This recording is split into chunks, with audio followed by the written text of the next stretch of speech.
తెలంగాణలో 3 రోజుల పాటు పలు చోట్ల భారీ వర్షాలు కురుస్తాయని హైదరాబాద్ వాతావరణ కేంద్రం తెలిపింది. పలు జిల్లాలకు ఆరెంజ్, యెల్లో అలర్ట్ జారీ చేసింది. అన్ని జిల్లాల్లో 30 నుంచి 40 కిలోమీటర్ల వేగంతో ఈదురుగాలులు వీస్తాయని తెలిపింది. నిన్న తెలంగాణలోకి ప్రవేశించిన నైరుతి రుతుపవనాలు చురుగ్గా కదులుతున్నాయని, నైరుతి విస్తరణకు పరిస్థితులు అనుకూలంగానే ఉన్నాయని తెలిపింది. ఇవాళ పశ్చిమ మధ్య ఉత్తర బంగాళాఖాతం ప్రాంతంలో అల్పపీడనం ఏర్పడే అవకాశాలున్నాయని తెలిపింది. ఇవాళ పలు జిల్లాల్లో తేలికపాటి నుంచి మోస్తరు వర్షాలు కురుస్తాయని తెలిపింది. మరిన్ని అప్డేట్స్ మా ప్రతినిధి రాముడు అందిస్తారు. రాముడు.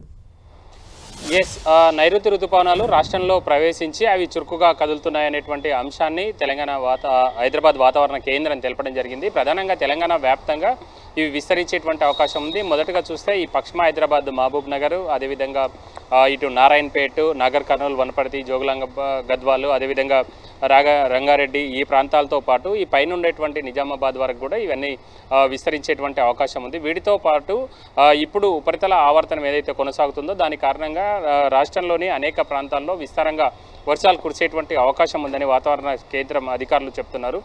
ముఖ్యంగా కొన్ని ప్రాంతాల్లో కొన్ని జిల్లాలకు సంబంధించి ఎల్లో అలర్ట్ను జారీ చేయగా మరికొన్ని జిల్లాల్లో అయితే సాధారణ వర్షపాతం నమోదయ్యేటువంటి అవకాశం ఉంది.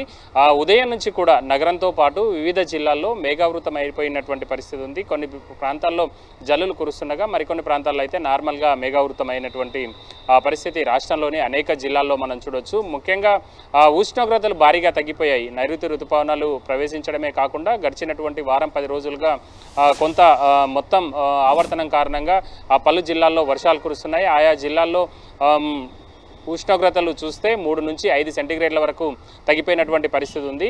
దానివల్ల రాష్ట్రంలో వేడి కూడా కొంత తగ్గిందని చెప్పుకోవచ్చు. ఇది ఇక నైరుతి రుతుపవనాలు ప్రవేశించాయి కాబట్టి ఇదే విధమైనటువంటి పరిస్థితి మొత్తం సిటీతో పాటు రాష్ట్రమంతా కూడా కొనసాగేటువంటి అవకాశం ఉంది. ప్రధానంగా మనం చూస్తే ముందుగానే దాదాపు వారం 10 రోజుల ముందుగానే నైరుతి రుతుపవనాలు రాష్ట్రంలో ప్రవేశించాయని చెప్పుకోవచ్చు. ఇటు దీని ద్వారా ఇటు చూస్తే ఇటు నైరుతి రుతుపవనాలకు సంబంధించినటువంటి వర్షాలు కానీ అదేవిధంగా వివిధ ఆవర్తనాలు ఏర్పడి కురిసేటువంటి వర్షాలు కానీ విస్తారంగా రాష్ట్ర వ్యాప్తంగా కురిసేటువంటి అవకాశం ఉంది.